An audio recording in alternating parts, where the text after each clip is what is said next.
Hola, ¿qué tal chicos? ¿Cómo están? Muy buenas noches, bienvenidos a una capacitación más aquí en Conta para Todos. Cuando armamos este calendario y pusimos la fecha de hoy, 31 de octubre, como que no caímos en 20 que era día de Halloween. Hasta que ya empezamos a ver que el día de hoy pues muchos disfraces, incluso pues también nosotros aquí en la oficina hicimos por ahí un pequeño concurso de disfraces. Entonces, pues bueno, espero no interrumpirles su noche, espero que hayan festejado el fin de semana, y para todos aquellos que vayan a llevar a sus niños o a sus sobrinos o a sus hermanitos a pedir dulces, pues un ratitito nada más los voy a entretener aquí, espero desocuparlos a más tardar a las 8 de la noche. Y por allí los que andan en la calle, ya ven que luego de repente en estos días hay un poquito de vandalismo en muchas ocasiones, pues tengan muchísimo cuidado, cuídense mucho para llegar a sus casitas con mucha precaución, tanto los que van en transporte público como los que van manejando sus coches, porque ya ven que allí agarran parejo, es como que todo parejo. Y luego también creo que en algún momento dejan de pasar algunas rutas, bueno, por lo menos aquí en Guadalajara pasa eso, que a cierta hora dejan de pasar algunas rutas de camión. Entonces, pues bueno, reitero, váyanse con mucho cuidado, y los que ya están en casita, perfecto. Pero bueno chicos, a lo que venimos, hay que platicar de un tema. Ya ahorita prácticamente se nos fue el año, por ahí estaba escuchando que decían faltan 8 sábados para Navidad. O 9 sábados para Año Nuevo, o sea, eso es una nada. Ya estamos en vísperas de cierre del ejercicio, y con ello a nosotros como contadores se nos viene muchísimo trabajo. ¿Qué es lo más importante que debemos de revisar dentro de nuestras actividades?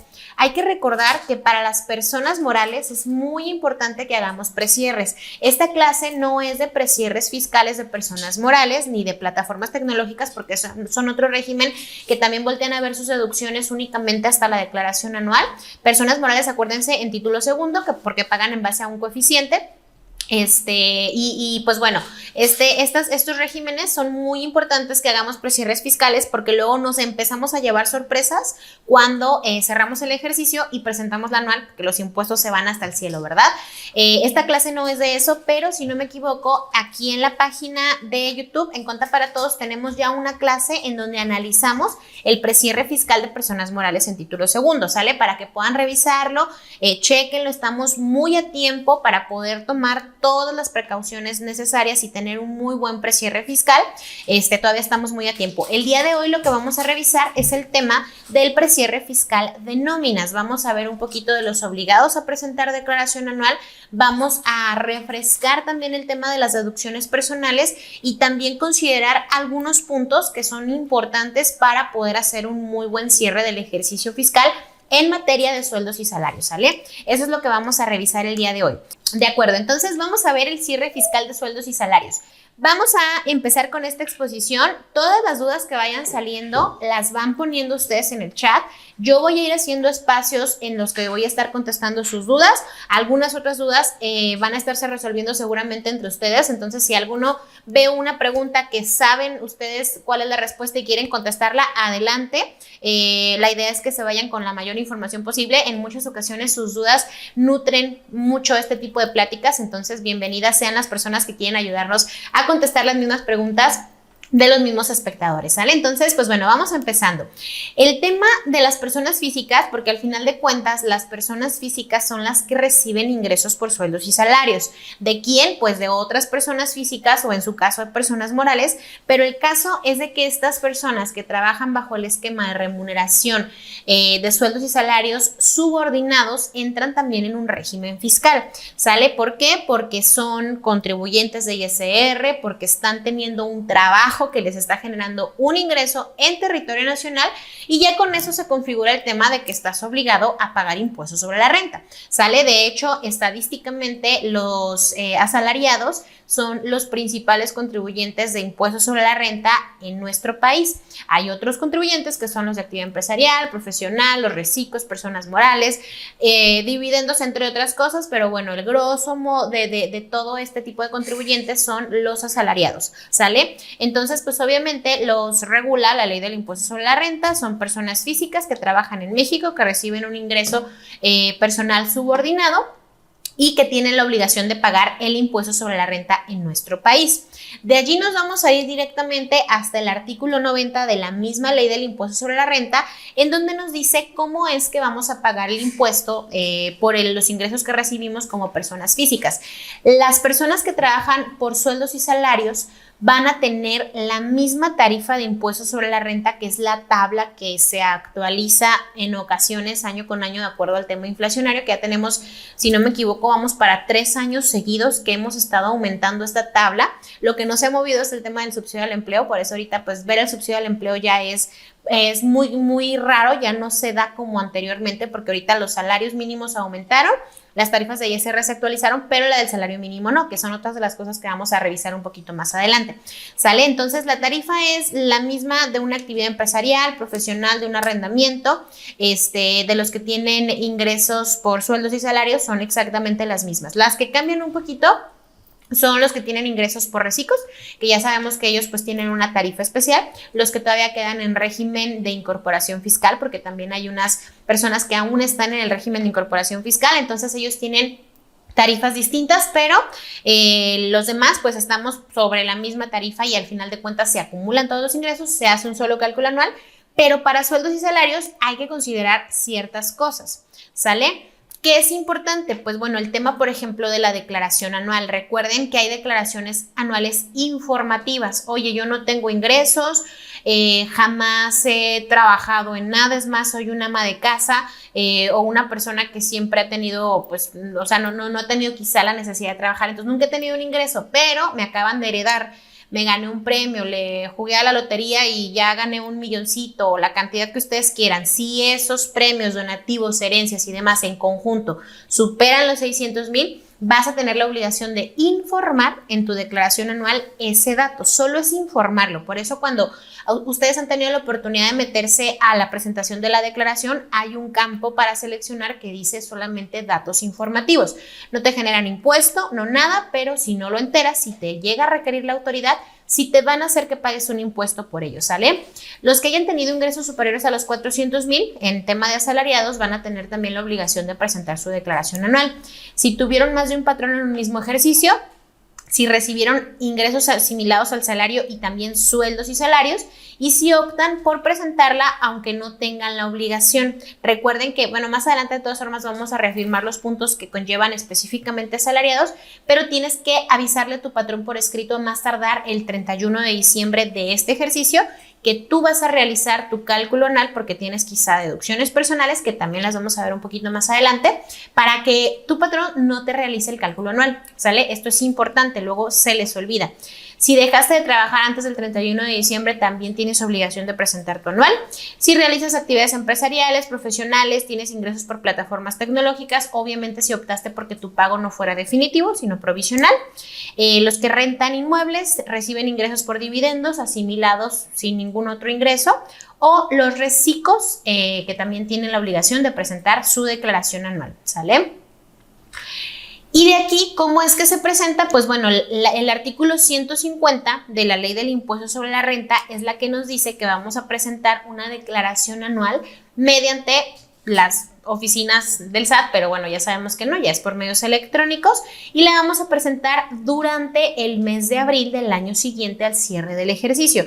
Por eso de repente cuando empieza el año es de, oye, ¿ya puedo presentar mi anual? No, todas las personas físicas únicamente la periodicidad para poder presentar su declaración es en el mes de abril. Sale fuera del mes de abril, ya se considera fuera de tiempo. Hay unos que tienen prórroga mes a mes, digo año con año, perdón, es quizá normalmente habitual que la autoridad dé una prórroga para las anuales de las físicas porque solo tienen 30 días. A las morales es muy raro que les dé porque las morales tienen la obligación de presentarla desde el 1 de enero hasta más tardar el 31 de diciembre. Que tengamos el conocimiento coloquial de que en el mes de marzo se presentan las anuales, pues es muy normal. Aquí lo interesante es que la autoridad fiscal, a pesar de que en su ley dice que es de enero a marzo, tampoco está como que tan consciente que hay contribuyentes que sí cierran el 31 de diciembre y que sí pueden presentar su declaración en enero y no pueden simplemente. ¿Por qué? Pues porque los sistemas todavía no se actualizan, porque las versiones todavía no salen, porque todavía le están haciendo adaptaciones, porque falla el portal al ingresar, porque no te carga la información como debe de ser. Entonces al final termina siendo un caos porque en marzo es cuando ya está como todo liberado y la verdad es que también en el mes de marzo pues no se crean que tenemos como que tanta disponibilidad del tema de la declaración anual como tal del sistema, porque también falla y se traba. Recuerden que, por ejemplo, este año que pasó, estábamos a 28, 29 de marzo y la autoridad todavía estaba haciendo adecuaciones en el llenado del formulario, entonces imagínense. Con las físicas, pues bueno, son muchísimas más las que presentan anual que las morales, entonces, pues bueno, para que sepan más o menos cómo es que está y de verdad cómo funciona en la práctica. Ahora, ¿qué son las deducciones personales? Las deducciones personales están fundamentadas en el artículo 150 de la Ley del Impuesto sobre la Renta. ¿Sale? Son gastos autorizados para disminuir el ingreso acumulable en la declaración anual de personas físicas y son las responsables de generar un saldo a favor de ISR o en su caso de aumentar este saldo a favor, o si la persona llegase a traer un impuesto a cargo, disminuyen este impuesto a cargo, ¿sale? Puede pasar cualquiera de las tres. ¿De qué depende? De muchísimos factores. Tanto el tema de que si la persona es su único ingreso, si le retuvieron correctamente, si obtuvo ingresos adicionales, si tiene ingresos por otros regímenes, si tuvo ingresos exentos, grabados, todo el tema, si aprovechó correctamente las deducciones, depende de muchos factores. Por eso siempre para esas fechas de las anuales yo sí les recomiendo a mis colegas que tengan como un listado de preguntas frecuentes, así como preguntas y respuestas que pueden llegar a preguntarles las personas en esas fechas para que no pierdan tanto tiempo en explicar nuevamente lo mismo, porque al final de cuentas las personas que no conocen cómo se lleva a cabo el tema del cálculo anual, para ellos es muy sencillo decir, preséntame mi anual porque quiero mi saldo a favor, pero en ocasiones les sale más caro el honorario del contador que el posible saldo a favor que llegan a recuperar. Entonces pues siempre informarles, oye, ¿sabes qué? Tengas o no tengas tu saldo a favor, yo te voy a cobrar por la declaración porque al final de cuentas pues es parte del proceso que se hace, ¿sale? Ahora, ¿cuáles son estas deducciones personales? Honorarios médicos, dentales, honorarios de psicología y nutrición, este tiene unos años que apenas se agregó, a enfermeros, análisis clínicos o estudios, prótesis, gastos hospitalarios que son diferentes a los honorarios médicos. Una cosa es que sabes que estoy enfermo, tengo una gripe, voy al doctor, el doctor me da un recibo de honorarios y listo. A otra cosa, sabes que no, pues tengo un tema más complejo, requiere una hospitalización. ¿Se puede ambos casos? Sí, por supuesto, pero son conceptos distintos, incluso te los separan en los dos puntos, ¿sale? Los gastos funerarios, si es un plan funerario, únicamente va a ser deducible hasta el momento en el que ese plan funerario se utilice. ¿Por qué? Porque acuérdense que hay condicionantes para las personas que pueden hacer uso de estas deducciones. Cuando el contribuyente las hace para sí mismas, les sirven, obviamente a excepción del tema del gasto funerario, pero cuando la hace para terceros hay que ver si son sus ascendientes o descendientes en línea recta, esposa, esposo, cónyuge, son para los cuales puede realizar estos gastos siempre y cuando reúna ciertos requisitos que vamos a ver ahorita más adelante. Donativos a donatarias autorizadas, obviamente deben de tener un registro ante el SAT. Intereses reales efectivamente pagados por créditos hipotecarios, aportaciones voluntarias para el retiro, prima de seguro de gastos médicos que son distintas a los gastos hospitalarios y distintas a los honorarios médicos. Las primas de seguro son las que contratas con las aseguradoras, que tú les estás pagando anualmente o mensualmente una cantidad. Si te llega a suceder una situación, la póliza se activa, te cubren los gastos médicos y hay solamente una partecita que tú cubres dependiendo del plan que tengas, si es que lo dice tu contrato. Sale que se deduce la prima que pagaste por ese seguro. Colegiaturas para kinder, primaria, secundaria o preparatoria están por decreto y también ya tenemos ahí el dato, ¿sale? El tema de las colegiaturas, pues bueno, aquí está el decreto y los montos que están como en tope. En tema de las colegiaturas de repente hay varias dudas. ¿Cuáles son las más frecuentes? Se las voy a platicar así rapidísimo. Por ejemplo, si una persona tiene un hijo y el papá y la mamá trabajan y ambos reciben ingresos, ambos presentan su declaración y por este hijo vamos a suponer que está en preescolar, son 14,200 el límite anual. Imaginémonos que esta persona pagó por su hijo o estas personas pagaron colegiaturas por sus hijos del doble. ¿Sale? ¿Por qué? Pues porque quizá la escuela es un poquito más onerosa, entonces pues pagaron el doble. Dicen, oye, pues ¿sabes qué? Yo aplico mis 14,200 y tú aplicas otros 14,200, pues no se puede. La deducción es por hijo. ¿sale? Entonces, o lo tomas tu papá o lo tomas tu mamá, pero no se puede aplicar cada uno un tope individual por el mismo hijo, ¿sale? A diferencia, oye, ¿sabes qué? Tengo 2 hijos. Uno lo aplicas tú, el otro lo aplico yo. ¿Se puede? Sí, sí se puede. Oye, ¿sabes qué? Mi hijo estaba 6 meses, duró en preescolar y 6 meses pasó a primaria. Hice pagos de colegiaturas por ambos conceptos y tienen topes distintos. ¿Cuál vas a tomar? El que más te convenga, que en este caso, pues bueno, es el de preescolar, ¿sale? Que también ahí ese es un dato importante, que son como las dudas que llegan a surgir. Hay que recordar que para poder hacer deducible esta aplicación necesitamos tener un recibo timbrado por parte del colegio, que el costo de la colegiatura venga por separado del resto de los conceptos, que tenga la curva del menor y el grado que está cursando, y lo más importante, chicos, que se pague por medios electrónicos de la cuenta del contribuyente que va a efectuar la deducción, ¿sale? Esto sí es muy importante porque si no, no nos sirve y nos rechazan la deducción y obviamente pues el saldo a favor que nos pueda llegar a generar, ¿sale? ¿Quién debe hacer estos gastos? Contribuyente mismo, obviamente a excepción de los gastos funerarios y pues bueno, de los donativos, que esos se otorgan a un tercero siempre y cuando tenga registro. Concubino, concubina, esposa, esposo, ascendientes o descendientes en línea recta, siempre y cuando, esto es importante, siempre y cuando ninguno de ellos perciba durante un año de calendario ingresos en cantidad igual o mayor a una UMA elevada al año. Esto es importante, ¿por qué? Porque si yo tengo a mis papás y mis papás son pensionados y están recibiendo ingreso por parte de su pensión, no voy a poder hacer gastos por ellos. Ellos pueden hacer gastos por sí mismos, sí, pero no voy a poder yo hacer deducciones y hacerlas en mi cálculo. Por otro lado, si yo tengo a mis papás y ninguno de mis papás tiene ningún ingreso, pues bueno, quiere decir que dependen económicamente de mí hasta cierto punto, entonces la autoridad me dice, ¿sabes qué? Puedes hacer los gastos necesarios por ellos y no va a haber ningún tema. Abuelos, bisabuelos, igual con los hijos, nietos, bisnietos, se puede igualmente, esposa o esposo o cónyuge, ¿sale? Ok, me fui un poquito rápido porque sabía que iba a ver quizá dudas y quería como agarrar todo el tema de las deducciones porque es la primera parte. La segunda parte es lo que vamos a ver ya de tema de las recomendaciones para el cierre de la nómina, pero primero quería tocar la parte de las deducciones, que es donde siento que salen siempre un poquito de más dudas, ¿sale? Esos son requisitos en general, tienen que ser pagadas mediante cheque nominativo, transferencia, tarjeta de crédito, débito, cuentas a nombres del contribuyente que debe efectuar la deducción. Aquí también les pongo un tema de los topes individuales y generales. Esto es importante. ¿Cómo aplica el tema de los límites? Los límites son importantes. ¿Por qué? Tenemos el límite del 15% del total de los ingresos del contribuyente en el año, incluyendo los exentos, o 5 UMAs elevadas al año, lo que resulte menor. ¿Sale? ¿Qué quiere decir? Oye, tengo un contribuyente que tuvo ingresos por 1 millón de pesos en el año. ¿Sale? Ese millón de pesos tiene un tope del 15% para que él pueda aplicar estas deducciones, ¿sale? Que sería 150,000 pesos. Pero hay otro tope que es el de las 5 UMAs elevadas al año. Las UMAs, bueno, ¿cuánto está el valor de la UMA? Vamos a ponerle 103 pesos porque siempre se me olvida, pero es alrededor de 103, 107, algo así. Pero le voy a poner 103. Porque luego se tardan unos segundos en actualizarme aquí. Casi siempre me hacen ustedes el enorme favor de ponerla, pero aquí como vamos en YouTube se despasa como 30 segundos. Entonces lo voy a hacer por 103, pero ustedes calcúlenlo por la UMA como es.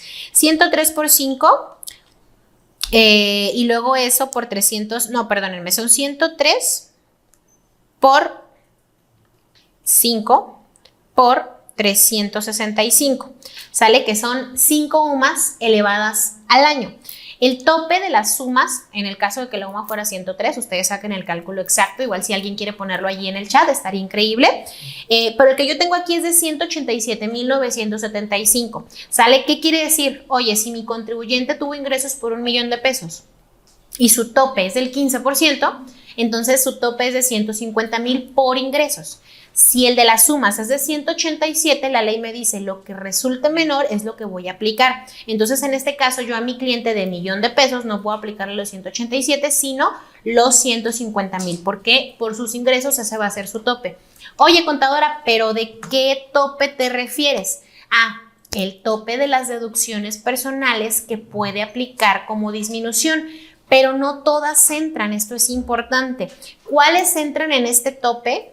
Todas, a excepción de las colegiaturas y las aportaciones voluntarias para el retiro. ¿Sale? Estas dos deducciones no entran en ese tope. ¿Qué quiere decir? Oye, tengo gastos médicos, dentales, funerarios, tengo donativos, lentes graduados, todo eso. Yo solamente puedo gastar 150,000 pesos al año. El excedente de esos 150,000, que si tengo de estos conceptos ya no me van a servir, es correcto. Tu tope es hasta 150,000. Sale en el ejemplo que les estoy poniendo. Pero otro dato importante es que aparte de este límite general, tenemos un límite particular de algunas deducciones. Por ejemplo, en el tema de los gastos funerarios, como máximo es una UMA elevada al año. ¿Sale? Entonces, si yo agarro mi mismo ingreso, que es de 103, mi misma UMA, perdón, que yo estoy agarrando, que es de 103 por 365, quiere decir que un gasto funerario yo solamente puedo aplicarlo hasta por 37,595. ¿Sale? Entonces, estos 37,595 van a tener un límite un límite particular que luego se van a aplicar al límite general. ¿Sale? ¿Qué otro tema también tiene un límite particular? El tema de los donativos. Como máximo puede ser el 7% de los ingresos acumulables del ejercicio anterior. ¿Sale? Oye, el ejercicio anterior tuve pérdida.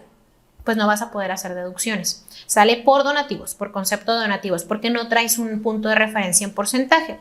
¿Sale? ¿Por qué? Pues porque la autoridad te dice es que si tu negocio está perdiendo, pues quizá para ti no sea una prioridad dar donativos. Simplemente pues hazte primero cargo de que tu negocio genere utilidades y una vez que genere utilidades, entonces sí puedes hacer este tipo de actos si quieres deducir, porque puedes hacerlos, o sea, no te prohíbe que lo hagas, pero no vas a poder aplicarlo en deducción. ¿Sale? Los lentes graduados tienen un tope de 2,500 pesos, ¿sabes? Y estos también entran en el tema del límite general.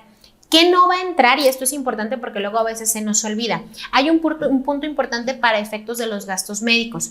Para efectos de los gastos médicos, no van a entrar en el tope del 15% total, de hecho no van a tener tope, siempre y cuando la persona por la cual tú estés haciendo estos gastos tenga una movilidad limitada. ¿Sale? Si en más de un 50% de la movilidad que puede llegar a tener una persona, esta persona por la cual estás haciendo estos gastos tiene una incapacidad del más del 50% de la capacidad normal de un ser humano, entonces tú vas a poder hacer gastos superiores y no van a tener un tope de 15,000. ¿Por qué? Porque tiene sentido común. No es lo mismo que yo tenga un familiar que se enferma habitualmente con temas de gripe, que sí, pues quizá algo un poquito más complejo, tuvo un accidente pequeño y se rompió una pierna, lo que sea, este tipo de temas, si tengo una persona que tenga algún tipo de atención especial, sale alguna discapacidad motriz severa, alguna situación en la cual requiere una atención médica muy específica y ya me lo hayan diagnosticado con una incapacidad del más del 50% de la capacidad habitual, entonces yo voy a poder hacer deducciones sin considerar este tope. ¿Por qué? Porque es sentido común que en esta persona que tiene una capacidad limitada, depende totalmente de mí porque tiene más del 50% sin movilidad, y pues bueno, los gastos médicos de esta persona van a ser mayores que los de una persona normal sana, ¿sale? Entonces estos tendrían como sus excepciones y aparte a este tope le podemos también adicionar, o sea, los 150,000 con estas reglas que les acabo de decir, las aportaciones voluntarias para el retiro. ¿Sale? Las aportaciones voluntarias para el retiro tienen también un tope, pero solamente es el tope particular. Se van a adicionar a los 150,000 de los que ya habíamos hablado. Aquí nos dice que como máximo puede ser el 10% de mi ingreso acumulable sin que este monto exceda de 5 o más elevadas al año. ¿Sale? ¿Qué quiere decir? Oye, si mis ingresos fueron de 1,000,000, pero mis ingresos acumulables fueron 900,000 pesos porque los otros fueron ingresos exentos, entonces sobre esos 900,000 yo voy a calcular el 10% que son 90,000 pesos. Entonces quiere decir que a mis 150,000 que tenía de tope por ingresos normales, puedo aportar hasta 90,000 pesos para mi retiro. ¿Sale? ¿Por qué? Porque las 5 UMAS elevadas al año, por 5 por 365, son 187,000 pesos. Entonces, lo que sea menor es lo que voy a agarrar de tope. En este caso, por los ejemplos que les estoy poniendo, es el del 10% sobre los ingresos acumulables. ¿Sale? Entonces, tengo 150,000 más esos 90,000, ya me suman otra cantidad. Oye, y también tengo hijos en colegios privados, entonces pues está el decreto de colegiaturas. Eso se adiciona también, ¿sale? Entonces al final de cuentas voy a poder sumar mis 150,000 por el tope de ingresos, más mis 90,000 por el tope de aportaciones para el retiro, más, imaginémonos que tengo un hijo en preescolar, más mis 14,200 de preescolar. Y eso tendría que ser el tope de mis deducciones, siempre y cuando no haya excedido estas deducciones en lo individual, ¿sale? Esto es importante porque, como les digo, al final de cuentas, los que ya han aplicado y ya tienen como regla este tema de las deducciones, saben que ayudan bastante para el tema del cálculo anual. Sheila nos dice, ¿qué uso de CFDI debe tener si tuve una operación de maternidad para poder deducirlo como deducción personal en mi declaración anual si estoy en el régimen de sueldos y salarios? Sheila, empieza con D y la clave es la de gastos médicos, pero tiene que ser con D. Ya ven que hay una que es adquisición de mercancías, otra que es gastos en general, hay otras que son inversiones. En este caso, las de las personas físicas para efectos de deducciones personales empiezan con una D, ¿sale? Entonces, no recuerdo la clave exacta, pero empiezan con una D, entonces allí vamos a poder recibirla. Ahora, ¿qué otra cosa también es importante que lo consideremos para efectos de nuestro cierre fiscal? Aquí déjenme, creo que me regresé. El tema de las deducciones personales es importante que las conozcamos porque de allí depende si yo voy a decirle a mi patrón o no que voy a hacer un cierre, un cálculo anual yo personalmente, o presentar más bien mi declaración anual, porque tiene dos nombres. Si yo presento mi anual, se llama declaración anual, pero si mi patrón la presenta, el nombre técnico que se le da es cálculo anual, ¿sale? Pues es casi lo mismo, pero diferente. Entonces, si yo ya analicé el tema de mis deducciones, ya vi que sí tengo, ya vi que reuní los requisitos, ya vi que hice todo lo necesario para que procediera correctamente, entonces ahora sí, le digo a mi patrón, ¿sabes qué? Yo voy a presentar mi declaración anual, te manifiesto por escrito, no me la hagas, ¿sale? Y para ello, pues bueno, ya cerrando la parte de las personas físicas que quieren presentar su anual, ahora vamos a la parte de las obligaciones de la persona física o moral que es patrón, que en este caso, pues bueno, ¿qué es lo primero? El tema del aguinaldo. El aguinaldo nosotros lo vamos a estar calculando pues a más tardar el día 20 de diciembre. El tema del aguinaldo tiene algunas características que en este caso, pues bueno, en teoría no tendrían que pagarnos la parte proporcional de aguinaldo de los días que estuvimos incapacitados o de los días que tuvimos ausencias. ¿Por qué? O sea, esto para efectos del cálculo. En su momento, ya cuando vayamos acercándonos más a la fecha del aguinaldo, porque si no me equivoco es en noviembre, vamos a tener una clase del cálculo del aguinaldo. Porque, pues bueno, eso se paga más tarde el 20 de diciembre, pero hay algunas cosas que las empresas hacen y ahorita se las voy a platicar nada más para que si alguna de sus empresas lo hace así, sepan que no está mal, simplemente pues están previniendo ciertas cosas, ¿sale? El tema del aguinaldo, las ausencias, incapacidades no se consideran. ¿Por qué? Porque la ley te dice que por cada día trabajado tú tienes derecho a una parte proporcional de aguinaldo. ¿Sobre qué se basa? Sobre los 15 días que te dan al final del año. Ahorita ya ven que está en plática para ver si lo aumentan a 30, pero ahorita pues está en 15 y no nos vamos a confundir con posibles propuestas de reforma, ¿sale? Entonces, ¿qué pasa? Que a ti te dicen cada día que tú trabajas tienes derecho a una parte proporcional de esos 15 días. Los días que no trabajas no tendrían por qué darte esa parte proporcional. Oye, pero las incapacidades, ¿qué? Es que hay que acordarnos que cuando el IMSS nos paga una incapacidad, ya nos incluye partes proporcionales tanto de aguinaldo como de prima vacacional, porque acuérdense que en el IMSS nosotros estamos cotizando con el salario diario integrado, que es todo el ingreso que recibimos al año. Entonces, por eso cuando hacemos el cálculo del aguinaldo no tomamos en cuenta ni incapacidades ni ausentismos, porque son días, el IMSS ya te pagó la parte chiquitita de ese día que te tocaba, entonces ya recibiste la parte proporcional de aguinaldo de esos días y pues bueno, las ausencias no te dan derecho a recibir aguinaldo porque pues estás faltando y no estás cumpliendo con ese requisito de poder cumplir con tu año completo para que te den tus 15 días completitos, ¿sale? Oye, pero espérame, mi empresa no disminuye ni incapacidades ni ausencias, ¿está bien? Sí, está bien. Si es un acuerdo que tiene la empresa y no considera para efectos del cálculo estas dos incidencias, está correcto. Pero si llegara a considerarlas, también está en lo correcto. Entonces, no podríamos alegarle si la empresa de repente, oye, espérame, pero es que yo agarré mi salario, lo multipliqué por 15 y no me da, me estás dando menos.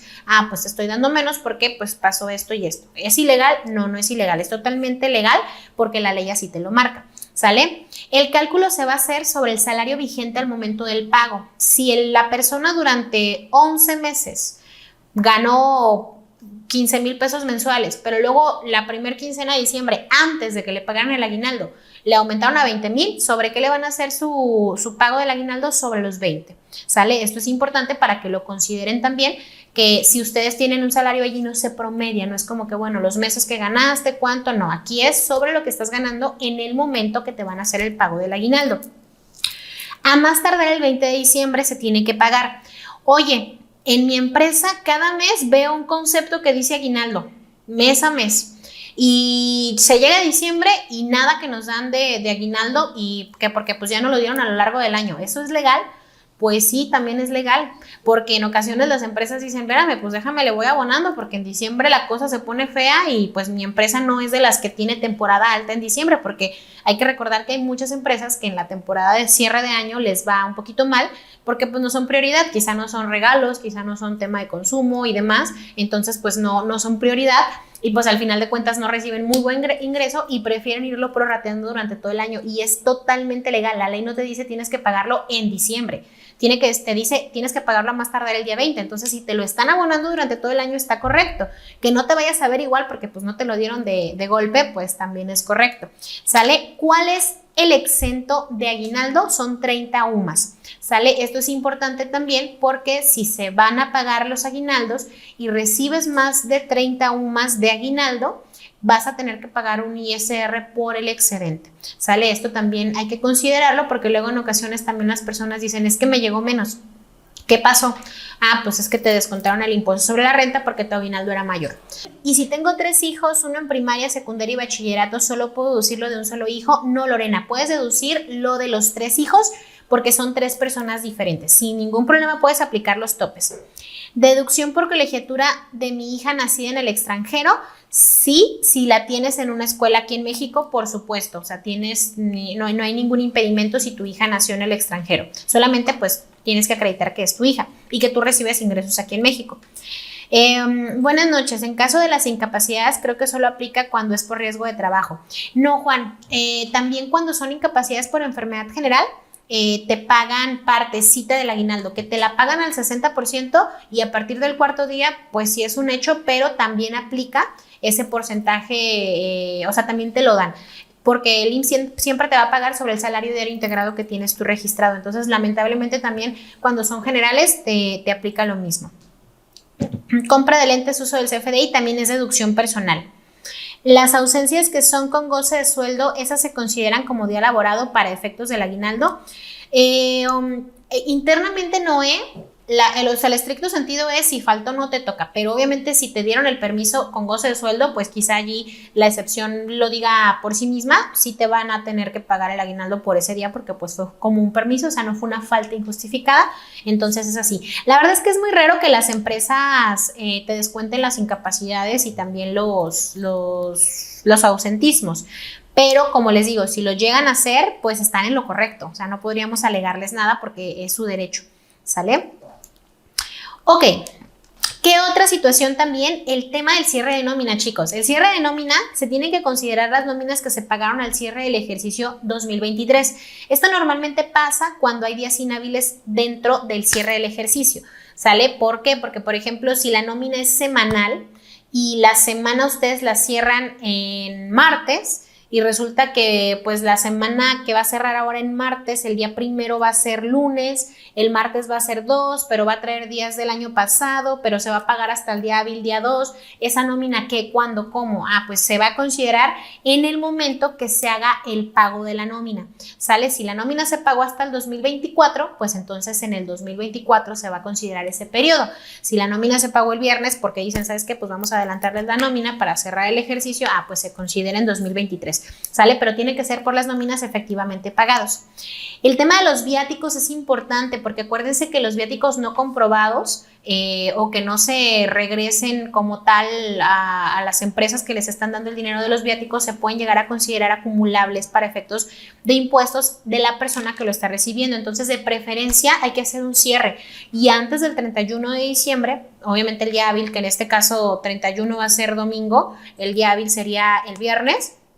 29, tendríamos que estar haciendo nuestro cierre para efectos también de viáticos, que se comprueben los documentos, con documentos fiscales, obviamente, esos viáticos que se están entregando, y en dado caso de que no, pues bueno, que se regrese el dinero a la empresa y quizá iniciando el año pues puedan volver otra vez a hacer ese movimiento, y esto es nada más para efectos de que tengamos todo amarrado. O sea, va a ser muy raro que la autoridad te diga, oye, pues te quedó y fue cierre de año, lo que sea, oye, espérame, pero lo regresé el primero. No pasa nada, pero para efectos fiscales sí es importante que tengamos pues todo lo más claro posible. Al final de cuentas, estas, recuerden, son recomendaciones para el cierre fiscal de la nómina. Si lo pueden hacer porque su empresa se los permite, logística y operativamente está perfecto.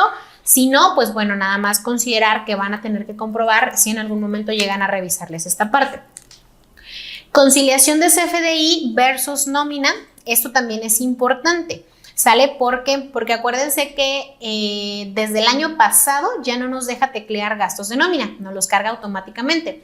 Y no solo eso, si nosotros no demostramos que pagamos las retenciones de salario, no nos deja teclear el gasto de la nómina. Entonces, obviamente, esto ya se está digitalizando. No es que sea nuevo, chicos. Desde un principio, la ley te marca, si no pagas la retención, no puedes aplicar la deducibilidad del gasto que generó la retención, que en este caso la nómina también aplica igual. Pero, pues, como no había sistemas que nos pusieran candadito en esos temas, pues lo tecleábamos y se podía poner. Ahorita ya hay muchos candados. El tema digital se está cada vez fortaleciendo mucho más, entonces de estas son cositas que podemos nosotros revisar.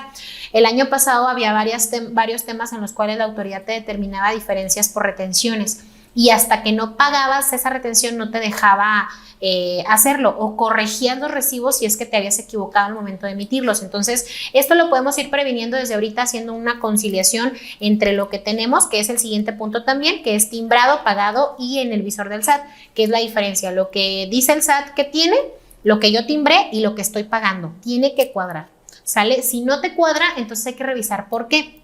Puede ser que timbraste un recibo mal, puede ser que fue un error al momento de la carga de la información, pueden ser mil cosas, pero hay que identificar las diferencias y saber de qué se tratan y solventarlas si es que llega a ser el caso, ¿sale? El ajuste anual, recuerden que es las diferencias a cargo o a favor de cada colaborador.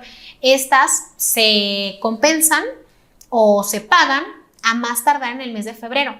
No sé si les ha llegado a tocar que los primeros meses del año, que en este caso es enero y febrero, o incluso a veces en la misma nómina de diciembre, algún ajuste, ya sea que les llegue de menos, porque híjole, pues con el cálculo anual tuve una diferencia a cargo y mi patrón me la descontó en la nómina de diciembre. ¿Se puede? Pues sí, sí se puede.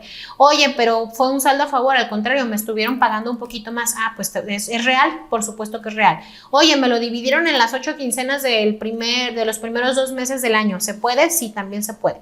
El chiste es que quede a mano el contribuyente, que en este caso el contribuyente no es el patrón, sino el trabajador, porque el trabajador también es un contribuyente, con su cálculo del ejercicio. Sale que en este caso pues es que quede el saldo a favor o a cargo totalmente compensado o pagado en su momento. Si nosotros vivimos en Ciudad de México y hacemos una compra en Estados Unidos, ¿qué impuesto pagamos? Si tú vives en Ciudad de México y compras en Estados Unidos, ¿para efectos de qué, Dulce? Porque una compra en el extranjero es deducible, pero ¿para efectos de qué? Si tienes actividad empresarial, si fue una capacitación, qué régimen tienes, o sea, depende. Acuérdense que en muchas ocasiones las respuestas que damos los contadores es totalmente un depende, porque sí depende de muchas cosas, ¿sale? Si compro en Amazon, Japón, ¿me cobran importación? ¿Cuánto es el impuesto o tengo que pagar un impuesto aparte? También depende, Alexis, porque por ejemplo cuando tú haces una compra al extranjero, normalmente las paqueterías, si van abajo de cierto monto, ya te cobran los impuestos de importación.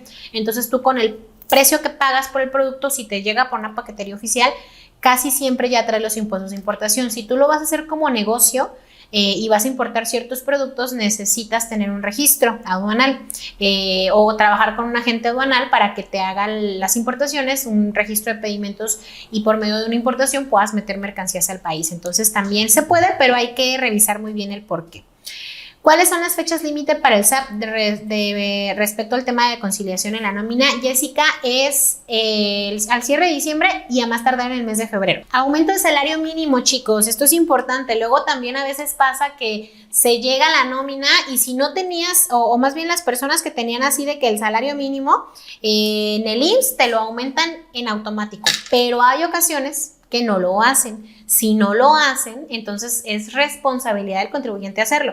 Solamente hay que verificar que te hayan hecho el aumento siempre y cuando, pues bueno, ganen el mínimo, porque si no ganan el mínimo no va a haber un aumento salarial el 1 de enero, que esto es para efectos del aumento anual del salario mínimo, que esto siempre pasa, ¿sale? Por el aumento anual salarial solo a los que ganen el mínimo. ¿Sale? Esto es importante, chicos, porque también luego se nos olvida que tenemos que hacer un aumento de salario en el salario base de cotización cuando el trabajador cumple años. ¿Sale? Uno es el aumento del salario mínimo el 1 de enero a los que ganan el mínimo, pero si alguien no gana el mínimo, en enero no va a tener aumento. ¿Cuándo va a tener un aumento de integración? No que le pagues más, sino la integración en la cotización del seguro en el momento que cumple un año más. ¿Por qué? Por el factor de la prima vacacional, que va a razón de las vacaciones, y las vacaciones aumentan cada que el trabajador cumple año. Entonces si va a razón de un porcentaje, por ende se va a tener que integrar el salario de ese aumento pequeñito que va a tener, ¿sale? ¿Cómo se integra el salario? En Contateca tenemos clases y papeles de trabajo en los cuales les enseñamos cómo hacer la integración de salario, dependiendo de que si son las mínimas de ley o tienen otro tipo de tema. No cálculo. ¿Cuándo no voy a realizar el cálculo anual a mis colaboradores? Cuando tengan ingresos mayores a los 400,000. Cuando me comunicó por escrito a más tardar el 31 de diciembre que no quería que le hiciera su anual, o cuando no trabajó conmigo el año completo. Esos son los únicos casos en los que el SAT no te va a exigir que les presente su cálculo anual. Hoy el trabajador me avisó por otro trabajador que dijo fulanito y manganito que no les hicieras el cálculo. ¿Tienes el escrito? No, no lo tengo. Entonces estás obligado, ¿sale? Pero pues si el trabajador no te dijo nada y tú le hiciste el cálculo, pues ya otro cuento será, porque allí es donde empiezan a tener diferencias al momento de que quieren pedir sus devoluciones, ¿sale? Porque normalmente si el patrón hizo su chamba bien, en febrero ya quedó a mano el trabajador porque le pagaron menos. Entonces ya va a tener diferencias con el SAT. Por eso sí es importante que le avisemos a nuestro patrón que queremos presentar nuestra declaración anual. El tema de la integración del salario anual, como les decía, es por el año cumplido del trabajador y es adicional al del mes de enero. Como recomendación, chicos, también es importante que consideren los salarios mínimos profesionales. Los salarios mínimos profesionales se nos olvidan y luego tenemos cotizando a un contador con los 200, ¿cuánto es el salario mínimo? 200 y algo, 207, sí, ¿verdad? Como 107 pesos. Tienen a un contador trabajando con 207 pesos. No digo que no ganen eso, pero acuérdense que hay salarios mínimos profesionales. Y puede ser que quizá en algún momento con alguna auditoría o alguna situación que llegara a pasar, podamos tener algún problema. Entonces, recomendación: conozcan los salarios mínimos profesionales, mínimo conózcanlos y de allí pueden tomar quizá alguna decisión más a futuro. Respecto a las retenciones Infonavit en una nómina semanal, mi bimestre noviembre-diciembre, tengo que ajustar las retenciones del bimestre para que pueda llegar lo que solicitó en la EVA. Sí, Julio, es importante, hay que pedir las constancias de retenciones del Infonavit, o creo que nosotros mismos las podemos bajar como patrones, porque luego cuando hay diferencias, puede ser quizá complicado porque la obligación de retener es del patrón. Y si algo no te cuadra, pues bueno, la obligación de pago es del patrón y ya luego tú verás cómo le cobras al trabajador. Entonces, sí es importante. Y también como trabajadores, chicos, pues hay que ser honestos, porque a veces no decimos que tenemos de crédito Infonavit y pues bueno, eso no es algo que se te puede olvidar tan fácil, ¿verdad? Entonces hay que decirlo claramente, ¿va? ¿Qué otra cosa es importante, chicos? Revisar facturas emitidas y recibidas en el año, generar su contraseña con tiempo, generar la firma electrónica con tiempo por si llegasen a necesitarla para la devolución o para la presentación de la devolución manual, porque también luego pasa que no me la devuelven inmediatamente y luego para la manual sí necesito la firma electrónica y no la tienen, ¿sale? Hay que recordar que si el saldo a favor es menor a 150,000, con la contraseña se puede. Se puede presentar la declaración con la contraseña si tu saldo a favor es menor a 10,000. Puedes acceder a devolución automática si el saldo es menor a 150,000. Puedes presentarla con tu contraseña si tu saldo a favor es menor a 10,000. Pero si tu saldo a favor es mayor a 10,000 y menor a 150,000, también se puede con la contraseña siempre y cuando ya tengas una clave interbancaria precargada y que sea la misma que la vas a mandar el año siguiente, ¿sale? Esto como recomendaciones en general. Chicos, de mi parte es todo. Discúlpenme un poquito, ahorita me empecé a poner un poco ronca, he andado un poquito afónica, yo he hablado demasiado, entonces, pues espero que se haya entendido perfectamente. Vamos a estar muy contentos si ustedes se quieren inscribir a nuestra plataforma. Si no tienen la oportunidad ahorita, no pasa nada. La información en nuestras redes sociales es totalmente gratuita. Síganos tanto en Facebook como en Instagram, aquí en YouTube, tenemos LinkedIn y TikTok. Allí se van a reír un poquito con los videos que subimos el día de hoy de nuestro evento de fiesta de disfraces que tuvimos aquí, un pequeño concurso. Y pues bueno, los invitamos a que se inscriban a nuestra plataforma. Y pues si no hay más dudas al respecto, vamos a dejar aquí el chat abierto un ratito más para que puedan ustedes poner las dudas que vayan surgiendo y ojalá puedan inscribirse. Recuerden, son 17 pesos, ¿no? ¿Cuánto les dije? Como 12 pesos diarios que nos los gastamos en cualquier otra cosa, entonces vale la pena, de verdad, pruébenlo, no se van a arrepentir. Las personas que están ya inscritas tenemos muy buenos comentarios sobre las capacitaciones que damos, son muy entendibles, muy digeribles y les ayudan mucho. Cuídense mucho, les mando un abrazo gigantesco, estamos en contacto. Gracias.